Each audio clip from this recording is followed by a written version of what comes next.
Cricket ലോകം ഉറ്റുനോക്കുന്ന പുതിയൊരു പോരാട്ടത്തിനായി Indian team Sri Lankan മണ്ണിൽ കാലുകുത്തിക്കഴിഞ്ഞു. ICC ലോക ടെസ്റ്റ് ചാമ്പ്യൻഷിപ്പ് 2025-27 സൈക്കിളിന്റെ ഭാഗമായുള്ള ഈ പരമ്പര ഇന്ത്യൻ ടീമിന് ഇതൊരു സാധാരണ പരമ്പരയല്ല. ശുഭ്മൻ ഗില്ലിന്റെ നേതൃത്വത്തിലിറങ്ങുന്ന യുവ ഇന്ത്യൻ സംഘത്തിന്റെ മുഴുവൻ വിശേഷങ്ങളിലേക്ക് വരുമ്പോൾ പരമ്പരയുടെ ഷെഡ്യൂളുകളും മത്സരക്രമവും ഏറെ കടുപ്പമേറിയതാണ്. നീണ്ട ഇടവേളയ്ക്ക് ശേഷമാണ് ഇന്ത്യ ശ്രീലങ്കയിൽ ടെസ്റ്റ് പരമ്പര കളിക്കാനെത്തുന്നത്. ഓഗസ്റ്റ് 7 മുതൽ കൊളംബിയയിൽ 4 ദിവസത്തെ പരിശീലന മത്സരത്തോടെയാണ് ഇന്ത്യൻ ടീമിന്റെ ഔദ്യോഗിക മത്സരങ്ങൾക്ക് തുടക്കമാകുന്നത്. ലങ്കൻ പിച്ചുകളിലെ സാഹചര്യങ്ങളുമായി പൊരുത്തപ്പെടാൻ താരങ്ങൾക്ക് ഈ മത്സരം ഏറെ ഗുണം ചെയ്യും. തുടർന്ന് ചരിത്രപ്രസിദ്ധമായ ഗാല ഇന്റർനാഷണൽ ക്രിക്കറ്റ് സ്റ്റേഡിയത്തിലാണ് ആദ്യ ടെസ്റ്റ് പോരാട്ടം നടക്കുന്നത്. ഓഗസ്റ്റ് 15 മുതൽ 19 വരെയാണ് ഈ മത്സരം. സ്പിന്നിനെ തുണയ്ക്കുന്ന ഗാലയിലെ പിച്ചിൽ ബാറ്റിംഗ് നിര കഠിനമായ പരീക്ഷണങ്ങളെ നേരിടേണ്ടിവരും. പരമ്പരയിലെ രണ്ടാമത്തെയും അവസാനത്തെയും ടെസ്റ്റ് മത്സരം ഓഗസ്റ്റ് 23 മുതൽ 27 വരെ കൊളംബിയയിലെ സിംഹാലി സ്പോർട്സ് ക്ലബ് ഗ്രൗണ്ടിലാണ് അരങ്ങേറുക. പരമ്പരയ്ക്ക് തൊട്ടുമുമ്പ് കനത്ത തിരിച്ചടിയാണ് ഇന്ത്യൻ ടീമിന് പരുക്കുകളുടെ രൂപത്തിൽ ഉണ്ടായിരിക്കുന്നത്. പ്രധാന താരങ്ങളുടെ അസാന്നിധ്യം ക്യാപ്റ്റൻ ശുഭ്മൻ ഗില്ലിനും കോച്ചിംഗ് സ്റ്റാഫിനും വലിയ തലവേദനയാണ് സൃഷ്ടിക്കുന്നത്. ഇംഗ്ലണ്ടിനെതിരായ ഏകദിന പരമ്പരയ്ക്കിടെ ഇടതുമുട്ടിലേറ്റ പരിക്കിൽ നിന്ന് പൂർണ്ണമായി മുക്തനാകാത്തതിനെ തുടർന്ന് ഇന്ത്യയുടെ സ്റ്റാർ പേസർ ജസ്പ്രീത് ബുംറ പരമ്പരയിൽ നിന്ന് പൂർണ്ണമായി പുറത്തായിരിക്കുകയാണ്. ബുംറയ്ക്ക് പകരം ആഭ്യന്തര ക്രിക്കറ്റിൽ മികച്ച പ്രകടനം പുറത്തെടുത്ത ആകിബ് നബിയെ BCCI സെലക്ഷൻ കമ്മിറ്റി ടീമിൽ ഉൾപ്പെടുത്തി.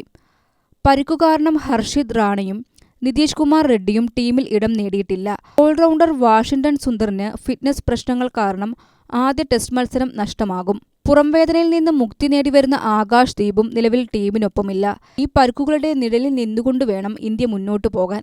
ഈ പരമ്പര കേവലം ഒരു സൗഹൃദ മത്സരമല്ല, മറിച്ച് ലോക ടെസ്റ്റ് ചാമ്പ്യൻഷിപ്പ് ഫൈനൽ ലക്ഷ്യമിട്ടുള്ള കടുത്ത പോരാട്ടമാണ്. നിലവിൽ ICC ലോക ടെസ്റ്റ് ചാമ്പ്യൻഷിപ്പ് പോയിന്റ് പട്ടികയിൽ ഇന്ത്യ 5ാം സ്ഥാനത്താണുള്ളത്. ഇതുവരെ കളിച്ച 9 മത്സരങ്ങളിൽ 4 വീതം ജയങ്ങളും തോൽവികളുമാണ് ഇന്ത്യക്കുള്ളത്. 48.15 പോയിന്റ് ശതമാനമാണ് ഇന്ത്യയുടെ സമ്പാദ്യം. ഫൈനൽ സാധ്യതകൾ സജീവമാക്കി നിർത്താൻ ശ്രീലങ്കയ്ക്കെതിരായ ഈ പരമ്പര തൂത്തുവാരുകയോ പരമാവധി വിജയങ്ങൾ നേടുകയോ ചെയ്യേണ്ടത് ഇന്ത്യക്ക് അനിവാര്യമാണ്. ശുഭ്മൻ ഗിൽ നയിക്കുന്ന 15-അംഗ ഇന്ത്യൻ സംഘത്തിൽ KL രാഹുൽ, യശസ്വി ജയ്സ്വാൾ, ഋഷഭ് പന്ത്, സായി സുദർശൻ, ധ്രുവ് ജുറൈൽ, രവീന്ദ്ര ജഡേജ, കുൽദീപ് യാദവ്, മാനവ് സുധർ, മുഹമ്മദ് സിറാജ്, പ്രസിദ്ധ് കൃഷ്ണ, ഗുർനൂർ ബ്രാർ, ദേവദത്ത് പടിക്കൽ, ആകിബ് നബി എന്നിവരാണ് ഉൾപ്പെട്ടിട്ടുള്ളത്. ടീമിന്റെ കരുത്തും ബലഹീനതകളും പരിശോധിക്കുമ്പോൾ യശസ്വി ജയ്സ്വാളും നായകൻ ശുഭ്മൻ ഗില്ലും ചേരുന്ന ഓപ്പണിംഗ് കൂട്ടുകെട്ടും ഒപ്പം KL രാഹുൽ, സായി സുദർശൻ, ദേവദത്ത് പടിക്കൽ എന്നിവരടങ്ങിയ ബാറ്റിംഗ് നിര മികച്ചതാണ്. ഋഷഭ് പന്തിന്റെയും ധ്രുവ് ജുറൈലിന്റെയും സാന്നിധ്യം മധ്യനിരയ്ക്ക് ഇരട്ടി ആത്മവിശ്വാസം നൽകുന്നു. രവീന്ദ്ര ജഡേജ, കുൽദീപ് യാദവ്, മാനവ് സുധർ തുടങ്ങിയ ലോകോത്തര സ്പിന്നർമാർ ലങ്കൻ പിച്ചുകളിൽ കളിയിലെ വിധി നിർണ്ണയിക്കുന്നതിൽ നിർണായക പങ്കുവഹിക്കും. മുഹമ്മദ് സിറാജും പ്രസിദ്ധ് കൃഷ്ണയും യുവതാരങ്ങളായ ഗുർനൂർ ബ്രാറും